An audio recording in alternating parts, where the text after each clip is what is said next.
received 17 submissions, but 9 were declined. 99 workers have been approved to go back to work at steel roofing, insulation and plasterboard and gypsum paste factories. The ministry has also received 162 expressions of interest from producers of other building products. The sun's expected to be shining around much of New Zealand tomorrow after a blustery 24 hours. Strong winds and wet weather have hit much of the country today. Met Service meteorologist Lewis Ferris says the weather system that's brought the wind is moving away and it should start easing. But he says weather is fine tomorrow. It's but a brief respite. On Sunday, rain will be ticking up again in the west coast of the South Island and strong northwesterly winds are returning once again. Up to 800 homes in Canterbury may be without power tonight as Orion works to restore electricity after severe winds caused damage across the region. Moving now into sports news, Lock Brodie Retallick will captain the All Blacks for a first time in the absence of Adi Savea when they play Argentina on the Gold Coast on Sunday. Savea suffered a head knock in the win over the Wallabies in Perth last weekend and is replaced by number 8, Luke Jacobson. Coach Ian Foster has made 6 changes to his starting side, but fullback Geordie Barrett retains his place after successfully appealing against the red card he got in the test against Australia. October's Constellation Cup netball series between New Zealand and Australia has been postponed indefinitely due to COVID-19. The Silver Ferns were set to play matches against the Diamonds in Brisbane and Cairns next month, followed by 2 tests in Auckland and Wellington. The Silver Ferns play England in 3 tests in Christchurch this month. And finally, it will be a teenage final for the women's title at the US Tennis Open. British qualifier Emma Raducanu had a remarkable run and has continued with straight sets in her win against Marika Sakkari. Canadian teenager Leylah Fernandez upset second seed Anna Sabalenka in the other semi. The Wellington Phoenix will also have a team in the next Women's W League season, which starts in November. It will be New Zealand's first professional women's football team, although no players or coaching staff have been named yet. And that's the news. Tomorrow morning, on the 20th anniversary of 9/11, with the Taliban back in charge of Afghanistan, has anything been achieved by these 20 years of war? And could things have been otherwise? Psychotherapist Sue Stewart-Smith on the transformative effects of gardening. And Michael Blenker investigates the last days of extinct creatures, such as Stella's sea cow, the great auk, and his personal favourite, the huia. Ko Kim Hillaho, join me tomorrow morning from 8 on RNZ National. Te reo irirangi o Aotearoa, funded through New Zealand On Air. Now the short forecast from Met Service to midnight, Rāharoi Saturday. Northland to Manawatu, including Coromandel, Bay of Plenty and the Central High Country. Isolated showers, period of rain this evening or overnight, possibly thundery with wind squalls possible. Gisborne and Hawke's Bay will see some high clouds, scattered rain spreading north tonight, then becoming fine tomorrow. Horowhenua to Wellington, also Wairarapa, Nelson and Marlborough. A period of rain this afternoon or evening, severe northwest gales in exposed places easing this evening and fine tomorrow. For Bulla and Westland, heavy rain with thunderstorms and snow lowering to 800 metres, easing to a few showers tonight. For Canterbury and Otago, showers possibly thundery with hail, clearing this evening. Fine tomorrow, but isolated afternoon and evening showers inland. For Southland and Fiordland, showers with snow lowering to 600 metres, easing and becoming confined to Fiordland tomorrow evening. And for the Chatham Islands, cloudy periods with rain possible, and also thunderstorms tomorrow morning, then easing to showers. That concludes the short forecast from Met Service to midnight Rāharoi Saturday. It's 7 minutes past 5. Kia ora rā e ho, tēnā koutou katoa, no mai haere mai ki Checkpoint I tēnei rā. Middlemore Hospital says a woman waiting on a COVID-19 test result was able to leave its emergency room after being deemed safe to discharge. But after their release, the patient returned a positive result, leaving health officials scrambling to locate her. Nick Trubridge and cameraman Nick Munro have the story. Middlemore Hospital, once again ground zero for a mystery COVID-19 case that has Aucklanders on edge. It's the second time within a week Delta has been discovered at the hospital. I'm standing outside Middlemore Hospital's emergency department where yesterday a woman turned up with a non-COVID-19 related issue. She passed all of the initial screening tests and then spent time in the adult short stay ward. Now, while she was in this ward, she got a COVID-19 test. That test came back positive, but the issue, well, the woman self-discharged before that positive result came back. Checkpoint can reveal the woman requested a discharge which was granted by hospital staff despite the fact they were still waiting on her test result. County's Manukau DHB says the woman was deemed safe to discharge based on her initial presentation to the ED. But post-discharge, when the test result came back, health officials scrambled and police officers were dispatched to find the woman, who's now in managed isolation, while another 30 ED patients have been forced to isolate either at home or in hospital. Director General of Health, Dr. Ashley Bloomfield, says he's confident the woman was truthful during her initial COVID screening completed prior to taking a test. Yes, I'm confident that the patient sought care and was open and honest about symptoms, and that the appropriate care was provided. And a swab is taken as a surveillance swab that is done as part of the management of in this situation, and it was appropriately done. Dr. Bloomfield seemingly at odds with Labour Minister Penny Henare this morning on the AM show, suggesting the woman wasn't honest with hospital staff about her symptoms. So when they first presented, of the initial questions that they were asked, it appeared that there were no COVID links.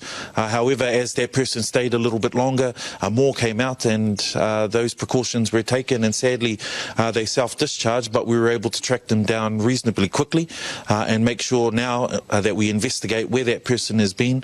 That work is ongoing, so it is a little unfortunate. Meanwhile, 7 police officers who interacted with the woman over the past few days have been stood down from duty as a safety precaution. Because the person had self-discharged and the result came back afterwards, the assistance of the police was sought to help find the patient as quickly as possible. And obviously, County's Manukau Police have issued their statement where they've indicated that they had been at the address on the Wednesday on a different matter. Back in South Auckland, the mystery case sparking surprise and concern at a nearby vaccination centre. A little bit anxious, I guess, but trusting that things will get better anytime soon. Did you guys hear about that? No, none of us heard about that. Another reminder that we obviously need to stay vigilant. One thing the mystery case hasn't sparked is a rush on testing at Otara's once bustling drive-in testing centre, less than 10 minutes down the road. We sit and watch for 30 minutes. There's mostly more staff than cars, with barely 10 vehicles lining up at any one time. South Seas Healthcare Clinical Director Dr. Andrew Chan Mao says testing numbers have dropped in recent times. The last couple of days, probably edging towards 800 the last couple of days. Bit of a slow patch late last week, but I think it's picked up again this week. Despite the absence of long lines in Otara today, Dr. Chan Mao seems confident testing is where it needs to be. He says 1,000 tests a day were taken during the first 5 days of level 4, before levelling off and picking up again. But also in terms of the awareness of the Delta variant, that people are probably a bit more on edge, probably a bit more cautious as well. So they probably tending to go to a testing centre which is much closer to home for them as well. Delta continues to disrupt people living in Auckland South. Today, once again, a popular supermarket popping up as a location of interest, hours after the Middlemore case was revealed. Countdown Manurewa again finds itself on that locations of interest list, specifically for the 7th and 9th of September. Now, shoppers who were here at certain times are asked to self-monitor symptoms. If they do become symptomatic, the advice is to stay home and get a test. The supermarket closed, locals left wondering how to get their food orders, and deep cleaners in head-to-toe PPE moving in to do their thing yet again. Despite it all, Manukau Ward Councillor Efeso Collins says his community remains laser-focused on elimination. Our focus has been getting everyone vaccinated, keeping everyone safe, and showing that our best defence at the moment is making sure that we're vaccinated and everyone's healthy. So I think the community's really focused on that at the moment and feeling good about what they're focused on. But another COVID-19 mystery, certainly not what's needed to end lockdown misery in Tamaki Makaurau. Margie Alper is the CEO of Counties Manukau DHB and joins me now. Kia ora, Margie. Oh, kia ora, Lisa. Can you tell me why Middlemore thought it was safe to discharge the woman while she was still waiting for a COVID test result? Well, in addition to her answers to the screening questions, the team assessed her in ED, and so she was asymptomatic when she came into ED, and she was asymptomatic while she was in the short stay ward. So those factors together, and also that we can't keep people in ED against their will, and having had a conversation with her, she still chose to leave. You can't keep them, but I imagine you can offer advice. So did you advise her to stay until the result came back? Our team on the floor would have done everything they could have to try to encourage her, but the reason for her coming into ED was resolved, and while we would have liked her to have waited, she chose to leave, and that's her choice. So if she wasn't showing any symptoms, why was she given a COVID test in the first place? It's not unusual for our team to offer a test, and while we have protocols and procedures, there's a good level of judgment that we rely on. These are professionals who are able to, just in their conversation, and we've been particularly vigilant this week for obvious reasons. And so a decision was made to offer her a test, and she took it, which we're really grateful for. I just want to be clear on this. Was this a surveillance test, or is it, as you have suggested, that the staff picked up on something that suggested she should be tested? The clinical notes, again, suggest that she was asymptomatic, and for whatever reason, the clinicians on the front line decided they'd offer it to her.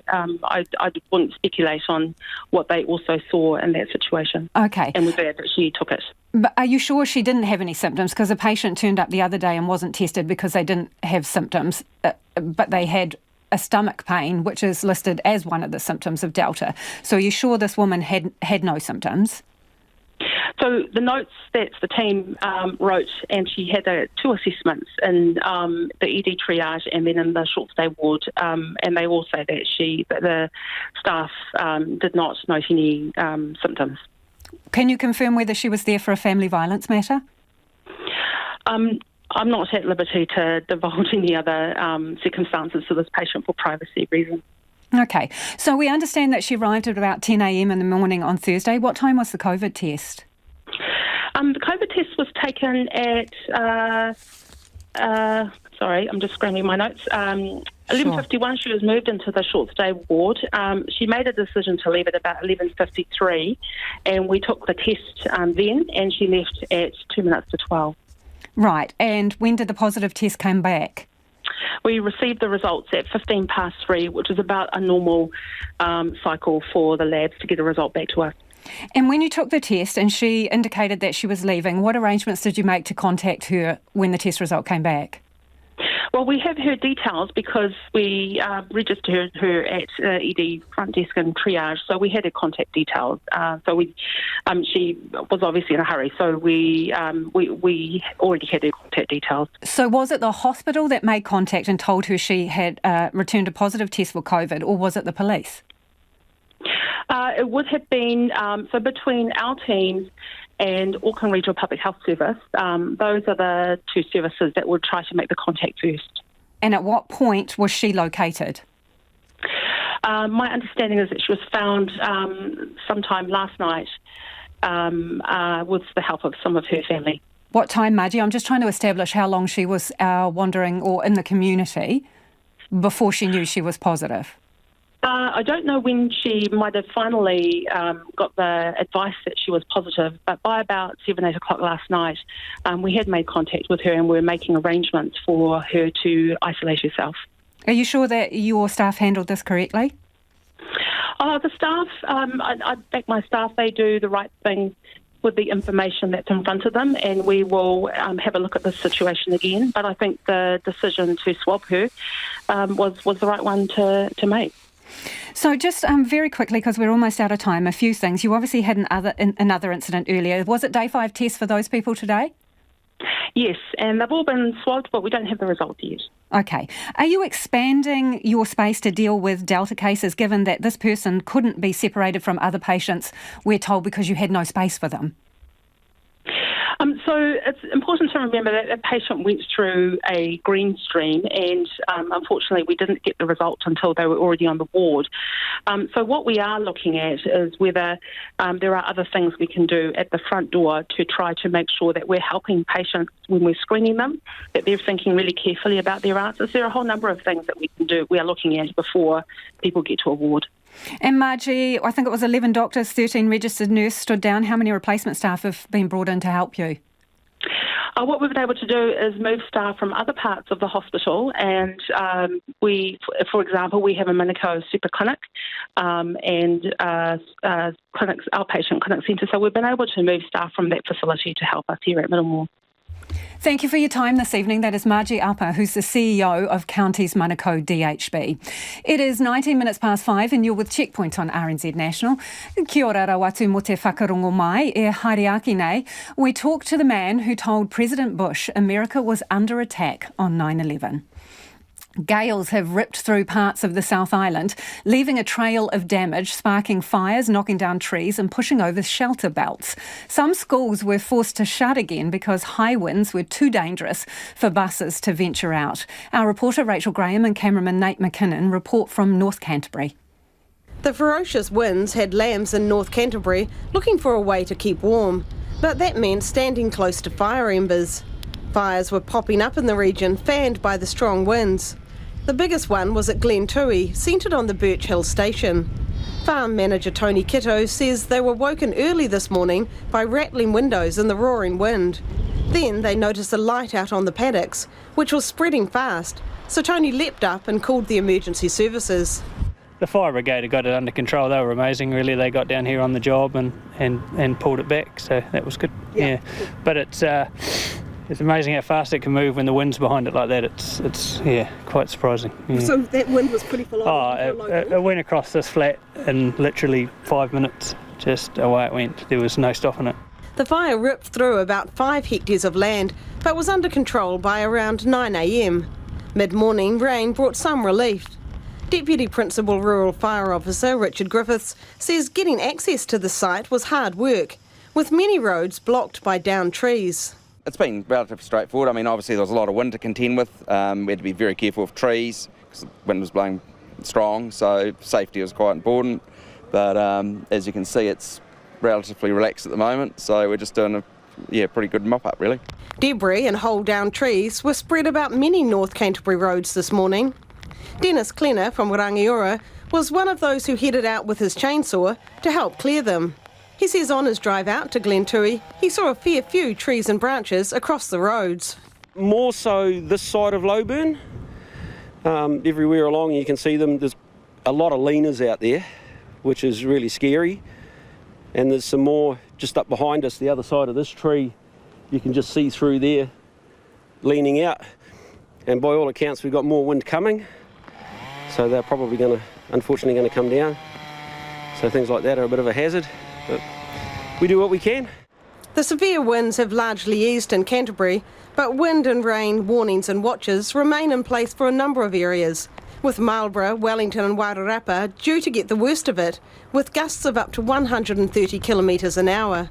The Deputy Prime Minister, Grant Robertson, warned there was more bad weather to come in days ahead. Another front, unfortunately, is expected to bring significant rainfall to western parts of the lower South Island on Sunday and early Monday, and possible severe gales for eastern areas of the South Island. And further warnings about this will be issued close to the time, but please stay safe over this weekend. The extreme winds also cut power to more than 2,000 people in Canterbury, and Orion says some of those should expect to be without power overnight. It is 22 minutes past 5. Kia amo tonu mai. You're listening to Checkpoint on RNZ National. Another 11 cases of COVID-19 have been recorded in the Auckland community today, the lowest daily number since the early days of the lockdown. Health officials are intensifying their efforts to pin down the mystery unlinked cases, which now number 29. Well, joining me now is the government's COVID spokesperson of the day, Opito Williams-Seo. Tēnā koe e te minita. Tēnā koe, Lisa. Good evening. Can you tell me why there is this focus on a couple of older cases where they believe the exposure was around the 23rd of August? Why are you focusing in on those cases? Well, I think the officials continue to undertake their investigations just to see whether we can find the links. But I think officials are confident that irrespective of them pursuing that work, they're also needing to make sure that there's no forward community transmission from those unlinked cases. One of these cases has created another place of interest, which is the Crown Plaza Vaccination Centre. And it seems the individual there was there for about 2.5 hours. Is it a vaccinator or someone who was going to get immunised? I don't have that information. But I understand that the date of that potential exposure for that occasion was about 23rd of August. But you'll recall that the COVID-19 exposure at Crown Plaza on the 17th of August, that person was moved to a quarantine facility on 19th of August. So is it suspected that there is some missing link between this case and the case it's connected to, meaning there potentially could be another person transmitting or another cluster? Well, it's too early to tell. But the advice I've received is the officials are really confident that knowing the cases as they do now, identifying that 29, they can't see any forward community transmission. But still, as part of their ongoing investigation, and these investigations, I understand, do take time, they still want to try and track it down to see where the links may be. And given the fact that we're dealing with Delta, which is very aggressive and transmissible, I think as part of their ongoing investigations, it's just good to have a sense of confidence about what they're doing. So more than 7,000 tests yesterday in Auckland, and that's the volume we're told that we need. But officials have also been telling us it's the makeup of who's getting the test that's also vital. So what do we know about who's getting tested and whether they're from the right areas? There's about 23 testing sites across Auckland. There's been a lot of work that's been stood up in South Auckland. I'm aware a couple of days ago, the numbers I saw, Samoans in particular had a very high percentage testing rate, 25%. So I think we're heading in the right direction. But I know also with the Māngere Church cluster, that we put quite a bit of effort with our providers on the ground to focus on testing. And then about a couple of days ago, they were in the clear to start focusing on vaccination. So it's testing and vaccination that has to go hand in hand. Some people are wondering why you don't use a mobile testing station to just actually go around the streets and test people in the areas that you're most interested in. Got a big population in Auckland. It has been tried out. The Whānau out in West did a mobile outreach to the Warwick situation when we had some families here that needed language support. So they did that. And it's something that the National Regional Health Coordinating Committee are looking into. I suppose the focus has been to do anything and everything. And so the region has been looking at those max vaccination sites. I find that the pop-up focus vaccination sites with our churches help, but you're not capturing everybody. So I suppose you've got to provide some avenues for localities where you can capture a huge chunk and then maybe afterwards go back to see who's missing. Minister, an announcement today around the seasonal workers, a one-way quarantine-free bubble, if you like. One of the requirements is that the workers will have to have had one vaccination before they come here. Two things. Are we specifying which vaccinations we will accept, and is New Zealand going to give them a second immunisation? That's the thinking. I think that was the announcement made by Minister O'Connor earlier today. I mean, those discussions have been ongoing.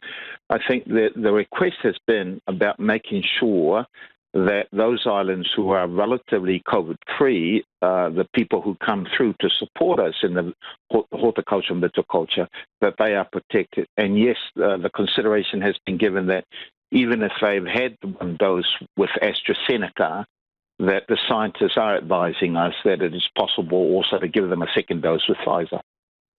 Appreciate your time this evening. That is Opito Williams-Seal, who is the government's COVID spokesperson of the day. While the rest of the country has moved to alert level 2, Auckland remains in lockdown, which means still no takeaways. For some people, it's a case of cooking fatigue, or they don't know where to begin. Some are simply craving their favourite takeaway treat. Others are rising to the occasion. Reporter Louise Tanuth and Marika Habazi hit the streets to see how Aucklanders are faring in the kitchen and get some chef advice on some of their mishaps. A sign of lockdown in Tamaki Makaurau, queues outside almost every supermarket, while restaurants are deserted. Peter admits he's not much of a cook, so it's been tricky. What are you kind of living off? I'm not sure. Toast, eggs, muesli, stuff like that. He's got a hankering for some KFC or a curry when alert levels allow. Mikkel is also feeling the frustration of cooking 3 times a day. Usually if you cook at home and then eat out twice a day, but now you've got to cook those 2 days as well. So I mean, it is getting a bit hectic, so looking forward for restrictions to, release. He's experimenting, but it's a bit hit and miss. Trying a few new things as well, try to bit of fusion as well from different cuisines. So, sometimes things to go wrong, then you just keep quiet and eat it by yourself, But other times if it goes well, I'll share with some flatmates. McDonald's or something spicy is on his takeaway list. The increase in cooking for some people means more trips to the supermarket or just a bigger shop. Robert's doing multiple shops a week. Twice a week, and that's just... to get food and everything else, the necessities as well. Yeah, we're looking forward to some K-fries and McDonald's. Celebrity chef Nadia Lim dishes out her advice for those feeling stuck. I kind of got around it by cooking some dishes and meals in bulk and then having it in the freezer so that I didn't have to cook every night. Pasta bakes or lasagnas or soups, casseroles, things like that. Go through the freezer, do a bit of a stock take and start using all of that up. But some simply aren't fussed about takeaways at all. We're not takeaway people, so we're used to cooking meals, like going to the supermarket, getting meals and doing all that. So we're actually quite used to it. So we don't really miss it. So we have our own garden, so we have our own veggies. We just come in and get supplies like milk, bread, the basics. Others have risen to the occasion of recreating their favourites. Nice to have some time off and actually start working on my recipe, really. Fantastic. What new things have you been trying? At home cooking? Yeah. A lot of fried chicken, a lot of burgers, casseroles. Things I haven't really made yet at home. It's kind of a bit of a cook-off, so we've been eating like kings. What have you been eating? What are the dishes? Turkish. Been doing like homemade takeaways, so like try sweet and sour pork, and just been like experimenting with stuff. So. On Monday, Cabinet's decision on Auckland's alert level will determine just how close those takeaways are, or whether it's fakeaways for a while yet. And if you are listening to that on radio, you can check out Marika and Louise's piece on our Facebook page.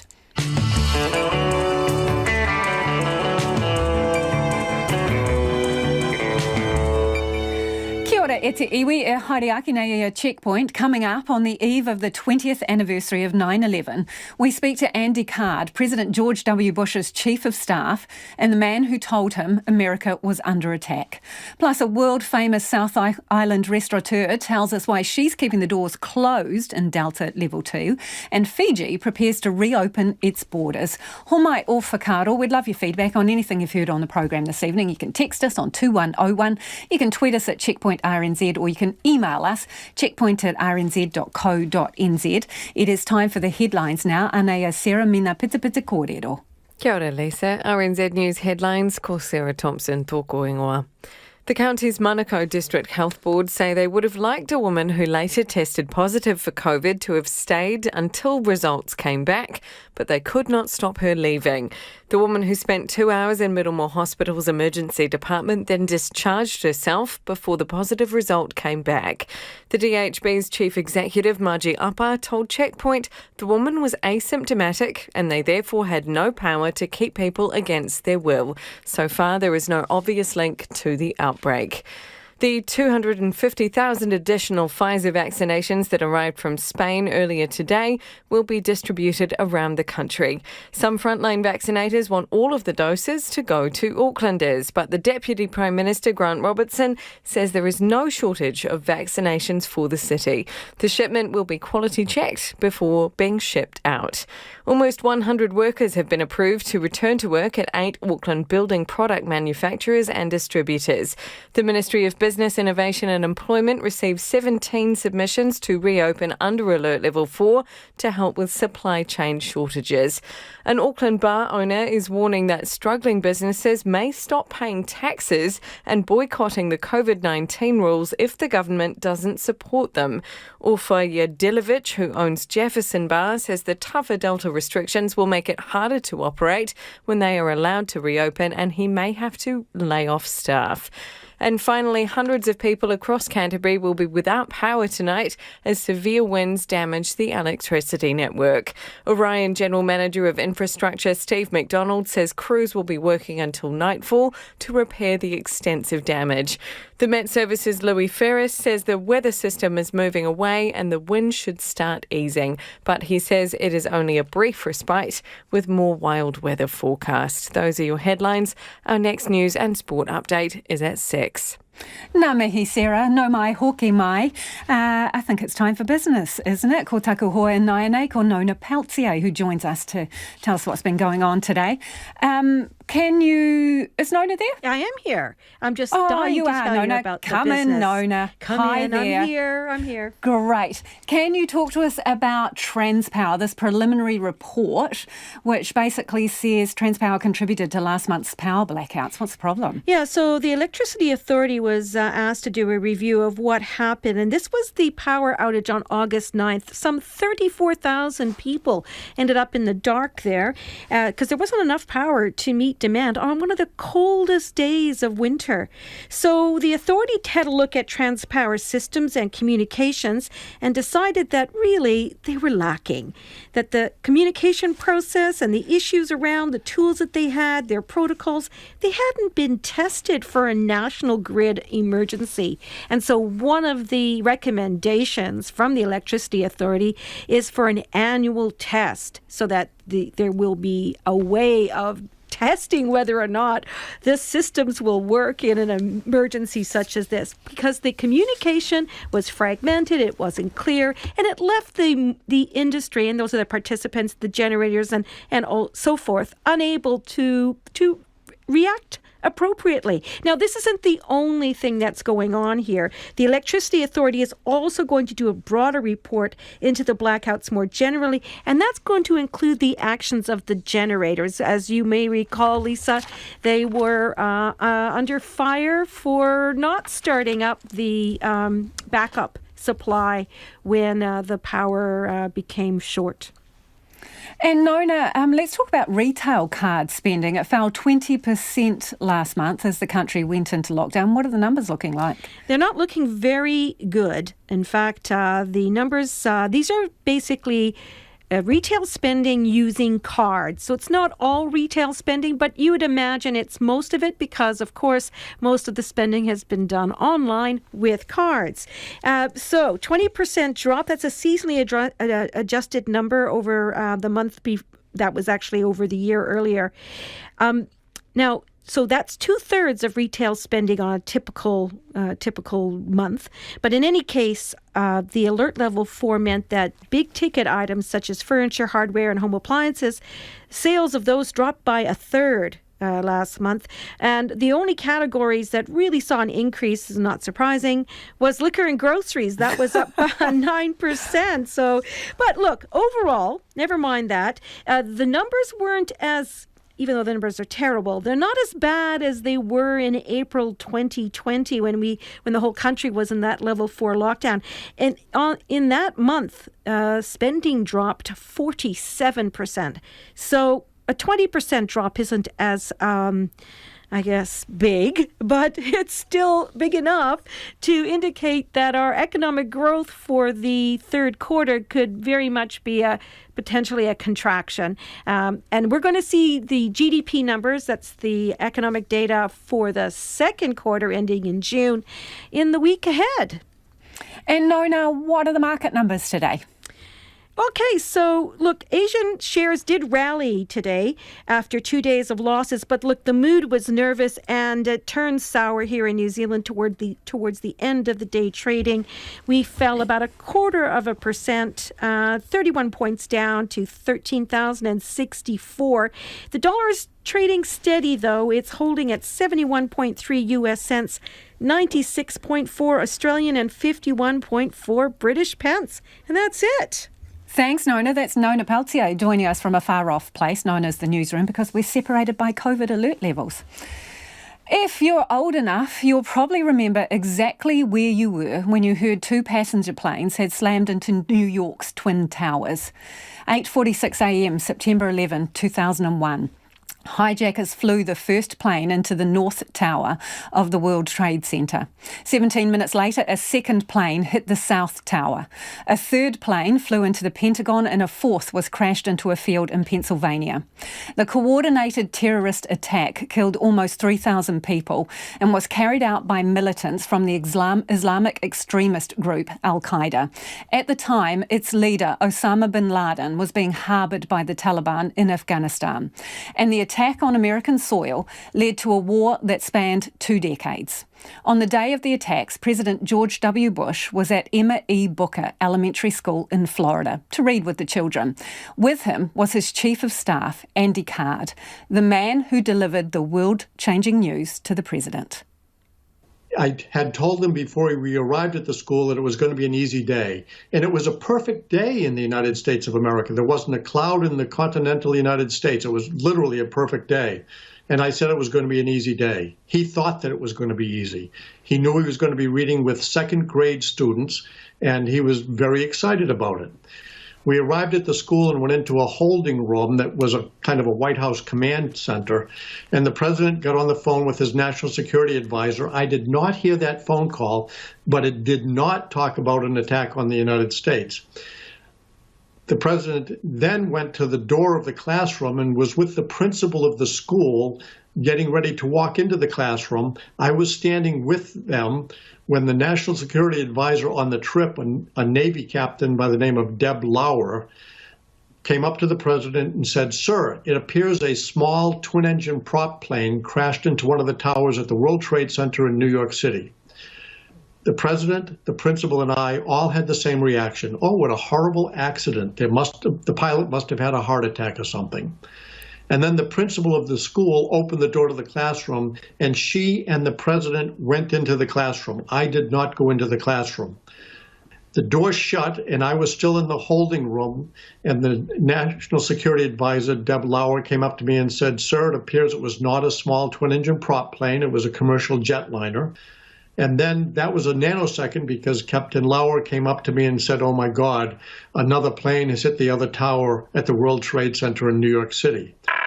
American 11, are you trying to call? Nobody move. Everything will be okay. If you try to make any move, you'll danger yourself and the airplane. Just stay quiet.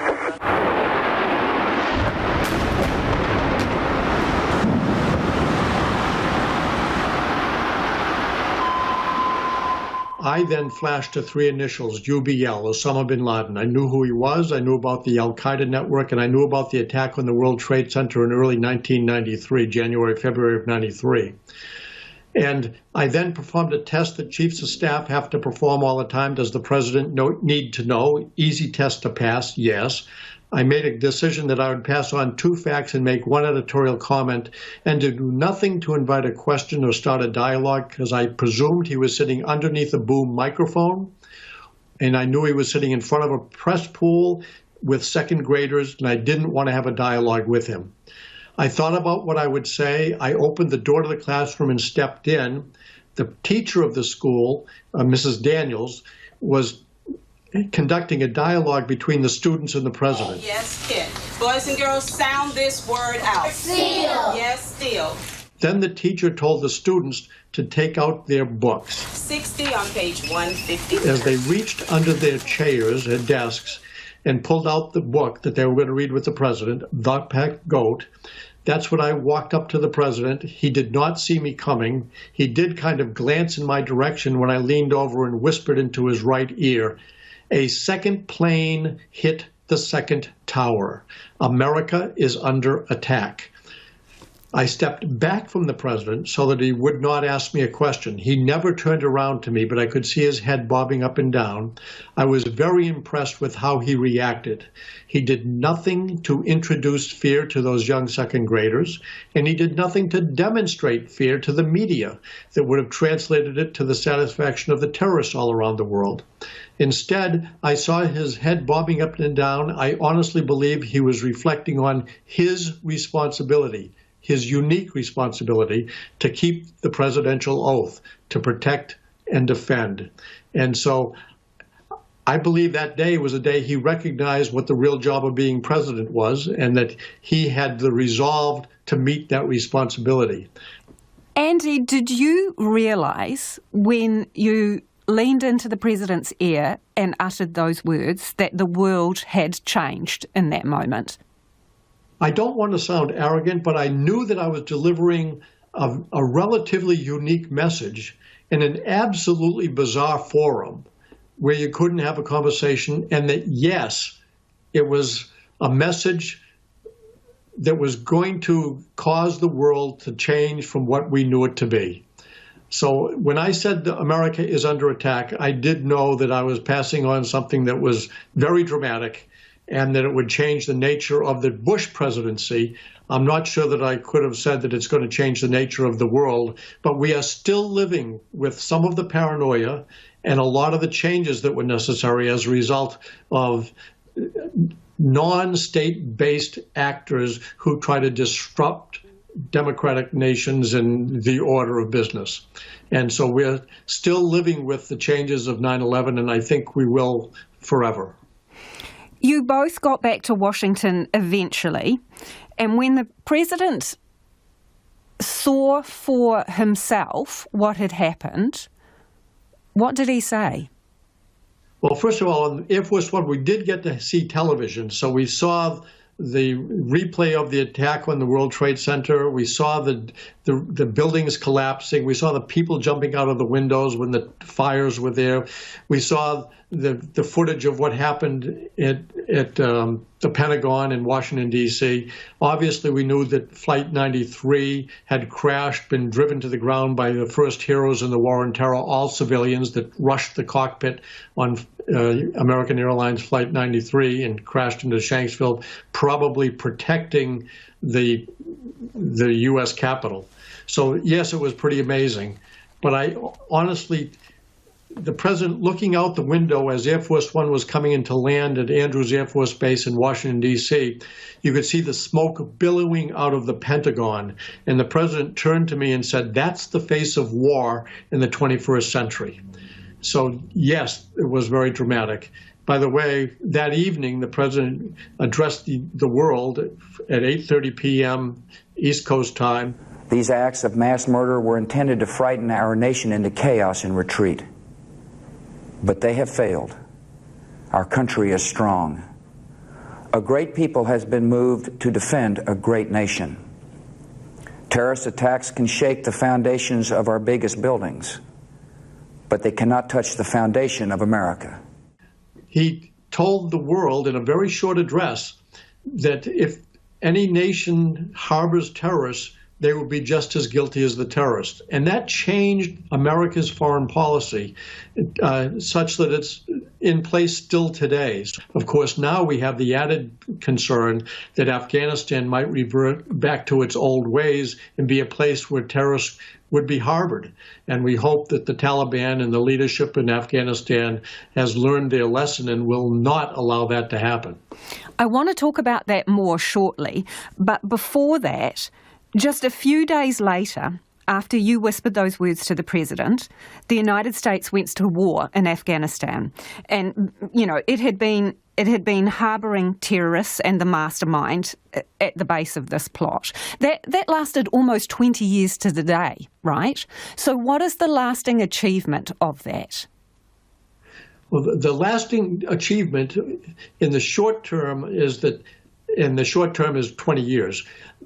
The remarkable men and women who serve in the armed forces, not only of the United States, but other nations around the world that joined the coalition, and the intelligence services, did a great job of making sure that Afghanistan did not harbor terrorists that could plan and execute attacks around the world the way they did on 9/11. So the men and women that went over there on October 7th was when the war in Afghanistan started in 2001.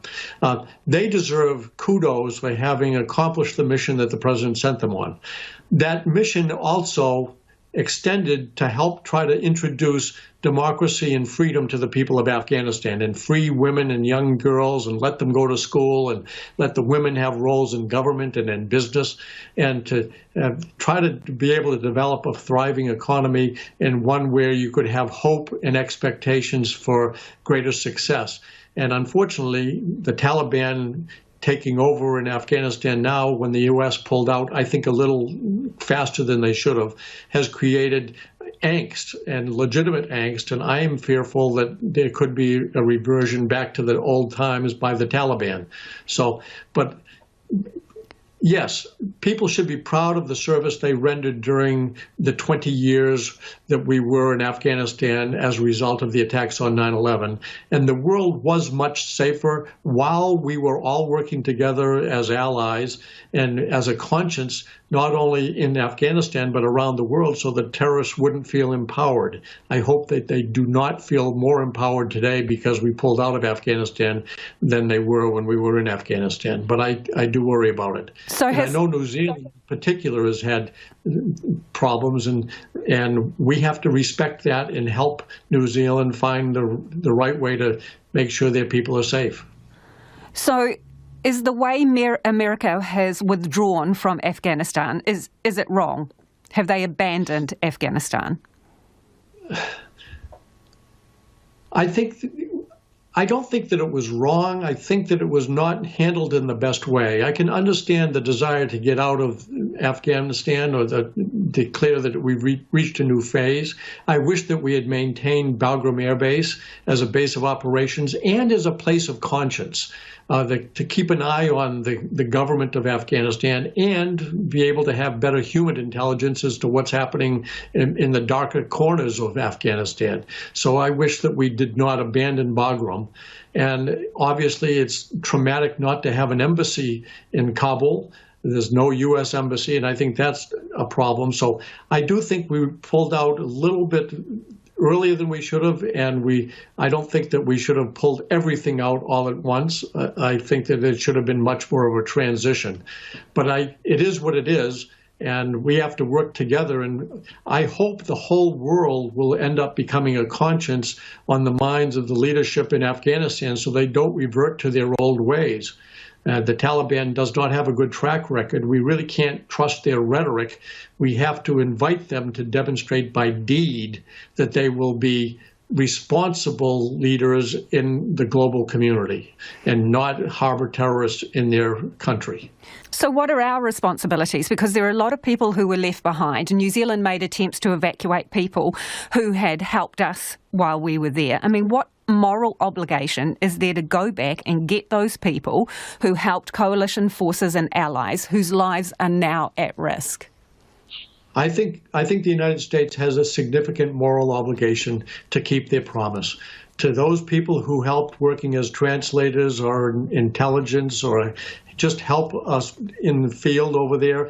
I think we have a responsibility to keep our promise made to them. I think we have a responsibility to maintain a conscience so that young girls continue to be educated in Afghanistan, and we can see the success of women in leadership positions.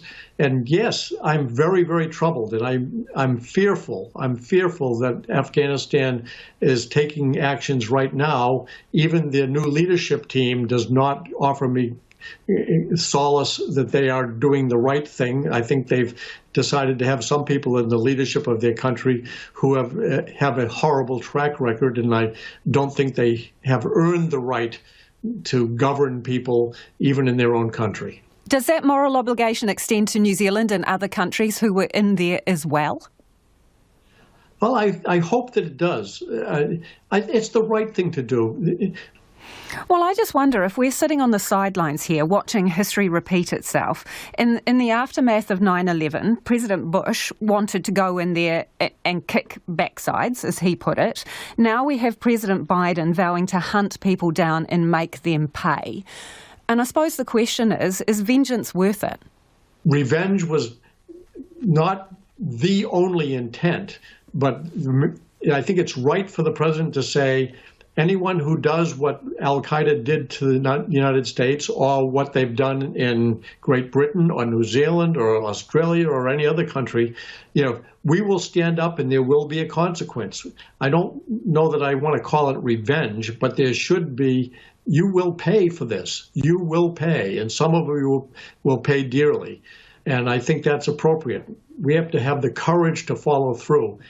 On September 14th, 2001, the United States Senate voted unanimously to go to war, and the U.S. Congress was unanimous with the exception of only one vote about going to war. So authorizing the war against terror and the war in Afghanistan came with unprecedented support from the American political system. And George W. Bush was elected in a very controversial election, and there was tribalism, Republicans and Democrats. September 11th brought us all together. We were just Americans. Almost 20 years on, how often would you think of that day? Every day. There isn't a day that goes by that I don't think about 9/11. And I said I was haunted by the vision of people jumping out of the World Trade Center towers to avoid the heat, willing to jump to death rather than burn. I think I had friends on every plane in every venue that died. And I think of it every single day. And September 11th is not a day of celebration. It's a day of memorial and tribute. And we want to remember those people who died that day, remember people who answered the call to duty that day, many of them making sacrifices, and then the men and women who signed up to meet the responsibilities to help our nation in its national security challenges and that serve in the military today. And I say the same thing about our allies. We're very grateful for the allies that stood with the United States in the subsequent days to 9/11 and have remained close allies. And that was Andy Card, the former Chief of Staff to President George W. Bush. It is 5 minutes to 6. I'm Lisa Owen and you're with Checkpoint on RNZ National. He muriaki na pitipiti kōrero after the news at 6. Fleur from renowned restaurant Fleur's Place on operating at level 2 or not. The boss of a New Plymouth vet clinic is being hailed as a conservation hero for being the go-to guy for nursing injured native birds back to health. Doc's Taranaki staff have awarded Rob Mills the gong as part of Conservation Week for his decades of service to avian misadventure. Our Taranaki Whanganui reporter Robin Martin has more. Rob Mills is a reluctant hero, preferring to shift praise elsewhere. Okay, hero's a little bit of an overstatement, but many years ago, 15, 20 years ago, it was actually my wife, Dawn, who started it all off. She has a very keen interest in all things avian, and went and did some postgraduate studies, and as part of that, it increased our interest in the wild birds. Mills is the clinical director at the New Plymouth Vet Group.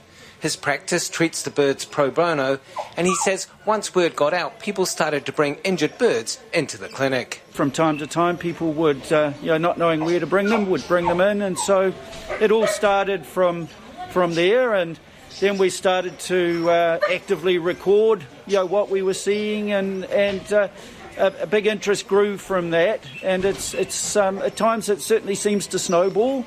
The clinic has now treated more than 1,200 native birds since it began taking records and has developed a relationship with Wild Base Hospital at Massey University. Mills says the most commonly injured birds are kereru, which have flown into windows.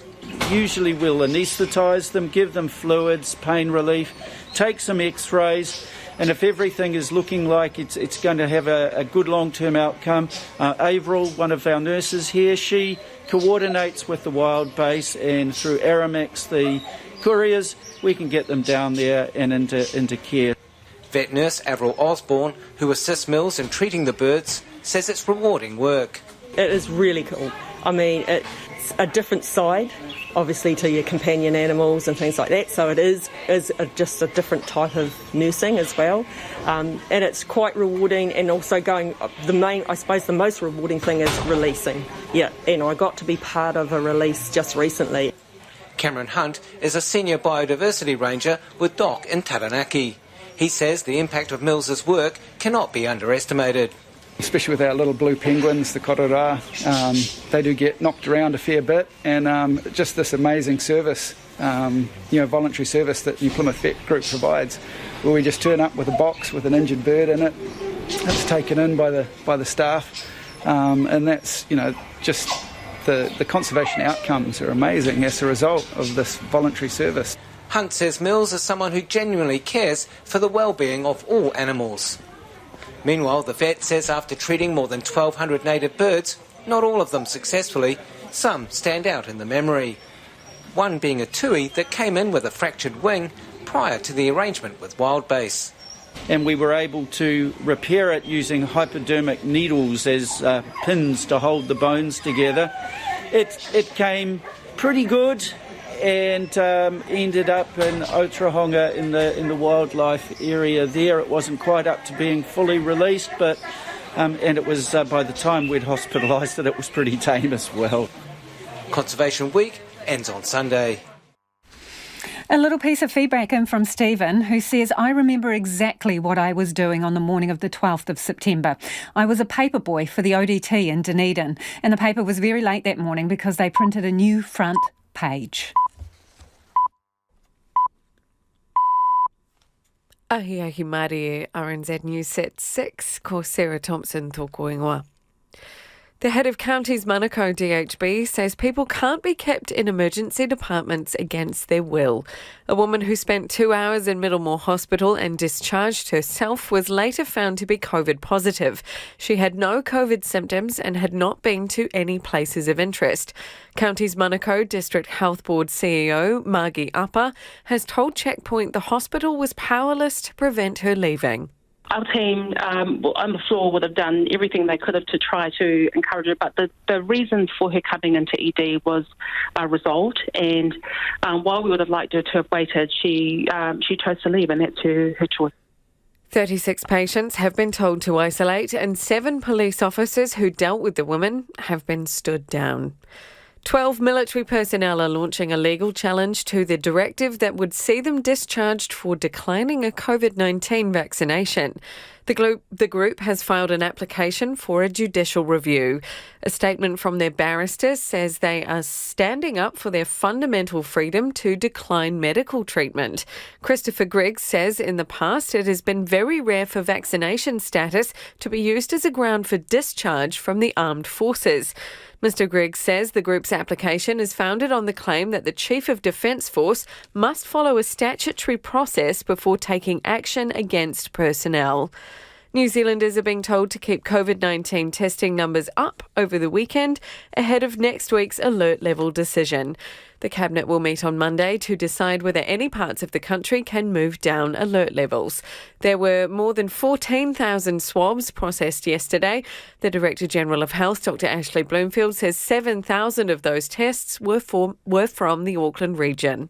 This continues to be giving us confidence about the outbreak and whether or not it is controlled. And one thing I would like to emphasise is this weekend is critical that we get high testing numbers. So anyone who is symptomatic, particularly in Tāmaki Makaurau, please do go and get a test. Dr Bloomfield says invitations have been sent to employers of essential workers, encouraging them to be part of surveillance testing. The union representing employees at farmers' retail stores says cuts to wages during lockdown by the company will be causing financial hardship. First Union says the workers have only been getting 80% of their pay while in lockdown and claims the company is receiving the wage subsidy. Union representative Ben Peterson says its members are hurting. Retail workers are workers like the rest of us. They have families, they've got kids. It's not just a 17-year-old working part-time in a farmer's store. It's people who get their income, families that get their income. And taking this sort of aggressive approach on wages has really, really turned the screws on a lot of people. The union understands retail staff in Auckland will remain on reduced income until they can return to work at alert level 2. Farmers has been approached for comment. A teenager has appeared in court accused of threatening to kill non-Muslims in Auckland in the last 2 months. The 19-year-old man was arrested and charged on Wednesday. He has also been charged with twice distributing objectionable material and will next reappear in court later this month. A North Canterbury farmer says this morning's winds were some of the most intense he has experienced for many years. Severe gales caused multiple fires, brought down trees and ripped off roofs as they headed up the South Island. There were 6 wind-related fires between last night and this morning, with the largest in Glen Tui in North Canterbury, centred on Birch Hill Station.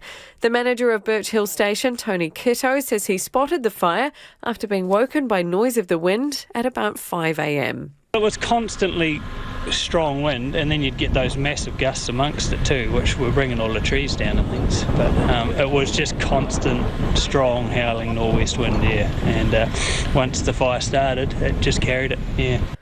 Tony Kitto says no stock was lost in the fire. US President Biden has set out a series of measures to get more Americans vaccinated against COVID-19 amid a surge of cases in the fast-spreading Delta variant. He expressed frustration at the 80 million Americans who are still not vaccinated, saying patience was wearing thin. The BBC's Nomia Iqbal has more. In a nutshell, what he's aiming for is vaccinating the unvaccinated. He wants to further protection for those who are already vaccinated. He wants to improve care for those who have COVID-19, keep schools open safely, increase testing and increase mask mandates and protect the economy. You know, after 18 months of this pandemic, a lot of Americans are left asking, well, what is left to try? And this is President Biden basically trying to get the country back on track. Moving now into sports news, October's Constellation Cup netball series between New Zealand and Australia has been postponed indefinitely due to COVID-19. The Silver Ferns were set to play the Diamonds in Brisbane and Cairns next month, followed by tests in Auckland and Wellington. New Zealand play England in 3 tests in Christchurch later this month. The All Blacks have made 6 changes to their starting lineup to play Argentina on the Gold Coast on Sunday, with lock Brodie Retallick to captain the team. Retallick replaces Ari Savea, who suffered a head knock in the win over the Wallabies last weekend, and is replaced at number 8 by Luke Jacobson. Fullback Geordie Barrett retains his place after successfully appealing the red card he was shown against Australia. Coach Ian Foster says with tight turnarounds between matches, he doesn't expect the players to play every rugby championship game.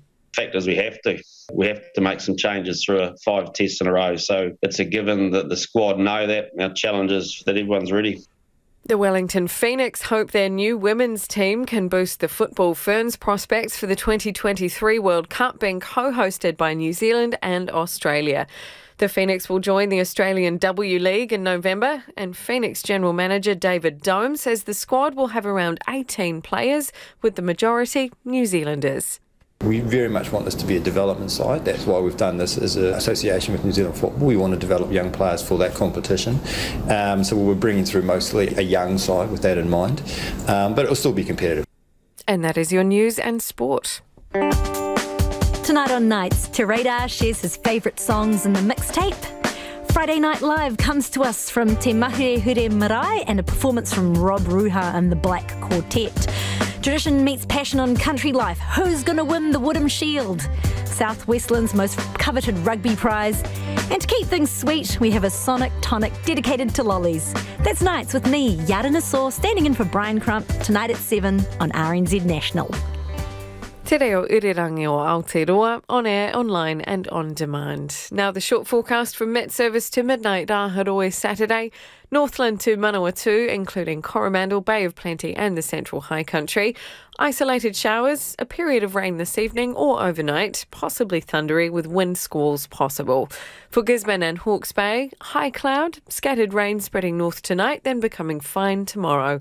For Horowhenua to Wellington, also Waidat Upper, Nelson and Marlborough, a period of rain this afternoon or evening. Severe northwest gales in exposed places easing this evening and fine tomorrow.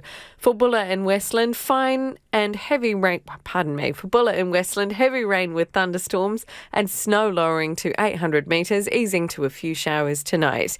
For Canterbury and Otago, showers, possibly thundery with hail, clearing this evening, fine tomorrow but isolated showers this afternoon and evening showers inland. For Southland and Fiordland, showers with snow lowering to 600 metres, easing and becoming confined to Fiordland tomorrow evening. And for the Chatham Islands, cloudy periods, rain with possible thunderstorms tomorrow morning, then easing to a few showers. That concludes the short forecast from Met Service to midnight Raharoe Saturday. It's 8 minutes past 6. Nā mihi, Sarah. No mai hoki mai. If you're just joining us, this is Checkpoint. Ko Lisa Owen tēnei. It was full steam ahead at mass vaccination clinics in Auckland today, with thousands of doses delivered across the city. And vaccine stocks are getting replenished, with 250,000 extra Pfizer jabs from Spain now being processed in Auckland before they make their way around the country. Anei te kairi poata, Katie Todd. Events and travel might be on pause for Aucklanders at the moment, but today both the Trust's Arena car park in Henderson and the airport park and ride in Mangere are packed. This Aucklander was among those eager to roll up their sleeves and take part in one of the largest days of the vaccine rollout to date. Plain, simple and easy, great experience, nice and quick. Everything was well organised, they've got a great system in place, so I'd highly recommend it to anyone else that can. Both the Trust's Arena and the Airport Park and Ride have been operating as drive-through vaccination sites since last month. But today they got an extra boost in numbers. Some 15,500 people who got their first Pfizer dose at the Vodafone Event Centre in Manukau at the end of July are now due for their second dose. People who turned up to that event have been invited to choose one of the two locations and get a vaccine today, tomorrow or Sunday at the same time as their first appointment. Northern Region Health Coordination Centre Vaccination Program Lead, Matt Hannant, says some had already booked elsewhere, but he expects about 9,000 people will take up the offer. We've got extra folk down there today, and just big shout out to them, putting all the hard work in. We've got more people working in the cold chain, more vaccinators, and more of the folk who greet people and look after them when they're driving around the centre. By 1 o'clock today, he says about 670 people had got a vaccine at the arena and more than 1,800 people had turned up to the airport park and ride, where there's room for even more people to join in. And actually, we think that we could probably do more through that site. So the site's configured to do over 4,000. So I think a key message from us is if you haven't had your first dose, come on down to the drive-through. Be really pleased to see you down there.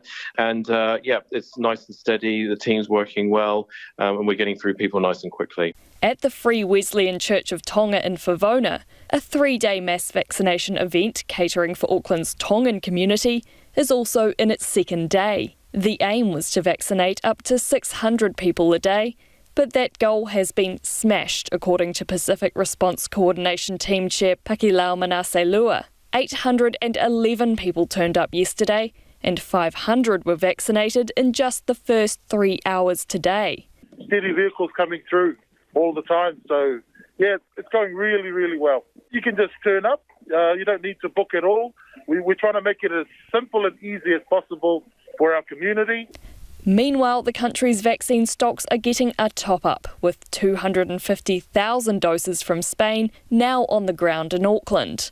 The Ministry of Health says they'll be quality checked at the National Vaccine Hub in Auckland, then distributed across the country. Some frontline vaccinators wanted all of those bonus doses to go to Aucklanders, but Deputy Prime Minister Grant Robertson says there's no need. And right now, today, it's not a matter of there being any issue if people in Auckland want to be vaccinated. This weekend, there are going to be enormous opportunities for people to go out and get vaccinated. There are spots available for people to go out to get vaccinated. So this is not about a shortage in Auckland. We now have the vaccines on hand to keep our momentum up, and that's what we plan to do. The Ministry of Health is hoping to secure additional doses from a second country and expects to announce details in the coming week. It's world famous, just not so much in Delta Level 2. Fleur Sullivan from renowned Moiraki restaurant Fleur's Place has chosen not to reopen until the South Island moves to Alert Level 1. Tighter restrictions under Delta mean only 50 people can be seated inside, and they must be socially distanced. And for a small boutique restaurant like Fleur's, it means reopening now isn't worth it. It doesn't really work for us because we're a small restaurant in the middle of nowhere, more or less. We're off the state highway, but we're in the village because it's a small, beautiful fishing village. So we get our fish off the boats and we get all our produce in. And we're a destination rather than someone thinking, oh, we'll pop in and get something to eat. And if they can't get in to us, they can walk two shops away and still find food. But we're sort of off the beaten track, and so people come with the express purpose of coming to Moiraki to eat at Fleur's. So basically, because people aren't sort of wandering around, and travelling much, you're not anticipating you'd have a rush of customers at Level 2. Well, if we did have a rush, we could end up breaking the law. And last year, people got on the road. Jacinda said, get out and see country. And we had people getting their grannies out of rest homes and taking them around the country and taking them on trips here and there. And we had customers everywhere, and the cheap camper van rentals all made a big difference. So we got quite a surprise. And we're because of no tourists from overseas, we're about just over half as busy as we used to be when we had people coming from overseas. And then because we've been open 18 years, we're on a lot of people's bucket lists. And a lot of people recommend us, and we get recommended from England, or, Rick Stein's trip didn't do us any harm. Gwyneth Paltrow's trip didn't do us any harm. So we've been marketed all over the world pretty much. And so we consider we're really lucky, and we like to every day do a good job. So Delta Level 2 then, what does it take away from the customer experience that makes you, less enthusiastic about opening at that level? Well, we are enthusiastic about opening, but if we kept our distances and only had a certain number of people going to the tables and nobody coming up to the counter, so you can't just go to the counter. You've got to have somebody waiting at the door to seat them. And we've got table plans, and we know where people that are booked, where we can sit them. But say if we had a day where there was only tables of 2, or if people came at night and all our bookings for for 2 people. We could probably do, with social distancing, 14 people for the night. Wow. Yeah, so that's, or we might get a 4 or a 6, but we mightn't be able to use that table next to them for 2. Yeah, I get you on that one. So what does it mean for you financially and your staff? I mean, how many people do you employ and what happens with everybody right now? Well, pretty much all live in Meraki, and we have staff houses. And so they're not going to starve or anything, and we've got the government subsidy, which everybody knows that without that subsidy and getting it so quickly that first time, 99% of us would hardly have survived. So do you think that there are, a number of other businesses who are in a similar situation with you making that decision not to open at level 2? I think they would have to, yes. So we've got no balcony. We've got a balcony, but we've got no verandas for people to sit in, just if we could take out coffee and cake. But we're not a coffee and cake place. The restaurant is on a small piece of land, and we've only got a small piece of land, and so we built a 2-level little restaurant on it. And so we don't have we've got plenty of space around us, but we've got no protection from the wind or the rain or anything like that. And if we did book people outside, like today we've had 3 seasons in one day. If we had people sitting outside and the correct spacing in our restaurant, all the people would have to come in from outside, and then we'd be breaking the law. And it's not just breaking the law, we want to be safe. We want people to be safe, and we want to do our job properly. Fleur, are you hanging out for level 1? I'm pretty happy. we are all enjoying it. I mean, we're housed, we're warm, we've got food, and I guess we've got some alcohol too in the fridge. But so you're leaning into it, Fleur. Yes, we are, and I think that I don't know. I'm not asking for anything, and I'm not growling about our position, but you've just got to face reality, and there's no use growling or yelling about we need more money or whatever. Count your blessings and look out at the rest of the world. We're an island and we should be protecting each other. And that was Fleur Sullivan from Fleur's Place. It is almost 6:20. You're with Checkpoint on RNZ National. Fiji is preparing to reopen its borders in November amid the COVID-19 pandemic. The government's also adamant at least 60% of the target population will be fully vaccinated against the Delta virus by the end of October. But as Christine Ravoy reports, not everyone is as optimistic as the Fijian authorities. When the border reopens, only fully vaccinated travellers will be allowed entry into Fiji. The government says the only exemptions would be for a few emergencies. Fiji's Tourism Minister, Fayaz Koya, says commercial and international flights are expected to resume in about 8 weeks' time. So that's the target we've set now, and it'll be really good. And I think it bases itself on the success that we've had with the vaccine rates.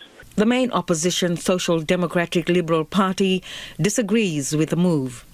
SODELPA leader Bill Ngavoka says with more than 10,000 people still infected with COVID-19, Fiji should be focusing on eliminating the deadly Delta virus, then rushing to reopen the borders. What this COVID-19 has taught us is that you've got to have our priorities right. For health first, and the economy will fall into line after that.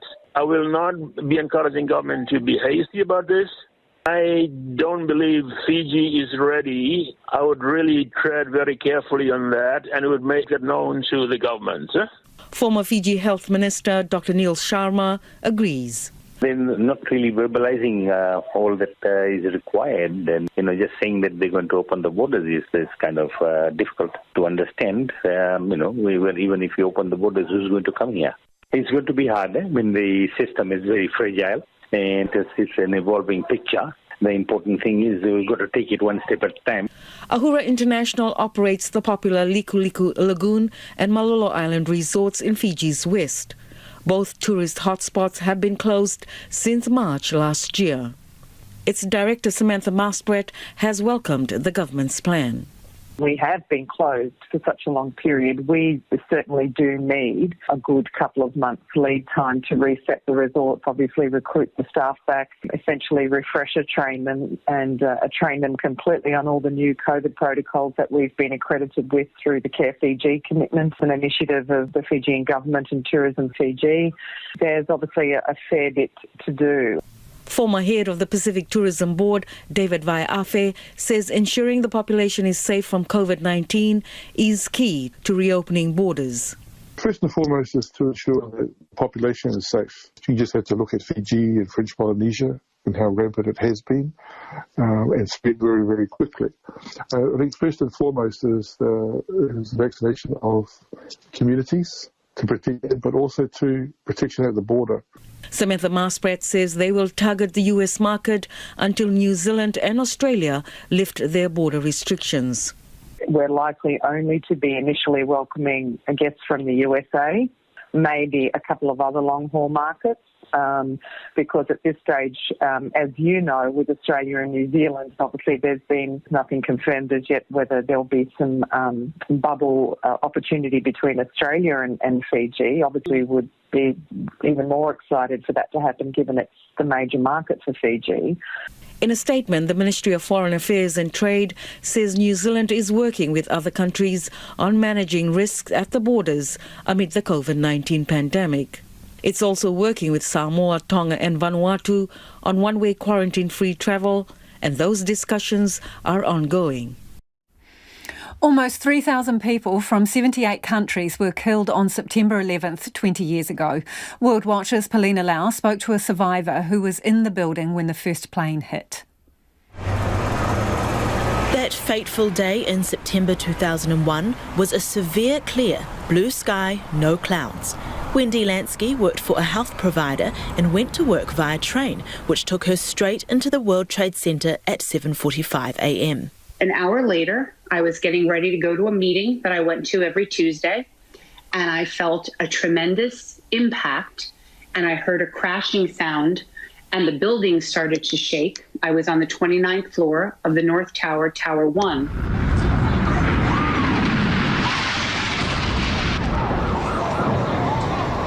It was 8:46 a.m. and American Airlines Flight 11 had just crashed into floors 93 to 99. There was no siren, there was no announcement of what to do, but by instinct, I and many others just went towards the stairwell. So we started to go down the stairs. It was very orderly. As I was about halfway down, fireman started coming past me, and he said, "A jet airplane hit your tower." I knew that that didn't make sense because jets didn't fly there. But again, I thought maybe a pilot had a heart attack. Then we started to smell jet fuel, and water started to come into the stairwell. By the time she reached the lobby, there were emergency workers, broken glass, and people were screaming. We were told to go out the door and cover our head and cross the street and not to look up. And they kept saying it, don't look up, don't look up. So, human nature, you kind of do the opposite, right? I looked up and it was the thing of nightmares. Giant pieces of glass, debris, fire, smoke, and people. There were people jumping out of a building. Just after 9 a.m, a second plane had hit the South Tower. Within 40 minutes, all flights over and bound for the US were grounded. A stranger ushered Wendy and a group of others into her apartment for shelter, but 15 minutes later, the evacuation alarm sounded. And it looked like a blizzard. Debris, sounds, smoke, screaming, and people were running like a herd, saying the tower is going down. And you can see the two towers, a huge explosion now, raining debris on all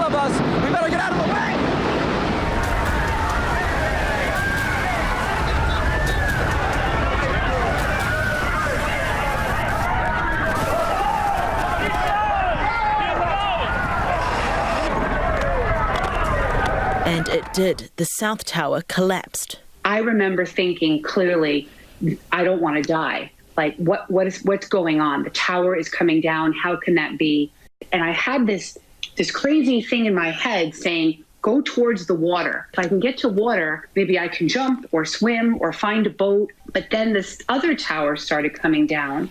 And then I felt like I was trapped. And we just laid face down at the water's edge and just waited for the dust to come down. She says it was a terrifying, noisy, chaotic time. We definitely knew it was terrorism. We didn't know the extent. And then American fighter planes came overhead. And we were terrified that they were hijacked, that they weren't really American fighter planes, that they were also coming to finish us off. Eventually, she was able to get on a boat and taken to safety. When I was on that ferry boat pulling away, the image of my office, my building, my life, everything, just a giant pile of smoke and flame and dust and horror. I still see that. I see it like it was yesterday. I see it when I'm awake. I see it when I'm asleep. It never goes away. Havana Syndrome is a mysterious condition that first affected US spies and diplomats in Cuba in 2016. But in recent months, reports of possible cases have been spreading. The BBC's Gordon Carrera has more. It started with a sound. People struggled to find the right words. Buzzing, one person heard. Grinding metal, another. One spoke of piercing high-pitched squeals. Some symptoms lasted for months. Those who heard it starting in late 2016 were Americans in Cuba, but what was originally called Havana Syndrome has now spread around the world. US diplomats and spies have reported incidents in every continent, the BBC has been told, with a flurry of cases in recent months, including Berlin, Vienna, and recently Vietnam. And there was some concern today as Vice President Kamala Harris continued her tour of Asia. Her flight from Singapore to Vietnam was delayed for several hours because at least one U.S. diplomat had to be medevaced from Hanoi over the weekend after suffering from a mysterious illness, possibly related to the so-called Havana Syndrome. Former CIA officer Mark Polymeropoulos believes he was struck in Moscow in 2017 and says finding an answer is an urgent priority. You know, it is real. We have to get our people health care, and then we have to find out who's doing this, because as I've always contended, this is an act of war against U.S. officials. Those hit were disproportionately intelligence officers, and the CIA has set up a new task force, led by an officer who worked on the hunt for Osama bin Laden, to establish the cause. And before we head off, some feedback. This one in from Paul from Wanaka. He says, I was working in Canada as a mountain guide. This is on the day of 9/11. My boss asked me to come into work, gave me the news, and then gave me the mission to walk into a Rocky Mountains wilderness hut to break the news to a bunch of US clients who were unaware of the attack. I took a bottle of single malt whiskey, says Paul. Back home on Fleur, this person says, loving Fleur, she rules. Someone else says, I'm be going down to pop in and see her at the restaurant when we can. Kia ora tātou, RNZ News headlines at 6:30. Ko Sarah Thompson, tōko ingoa. The head of County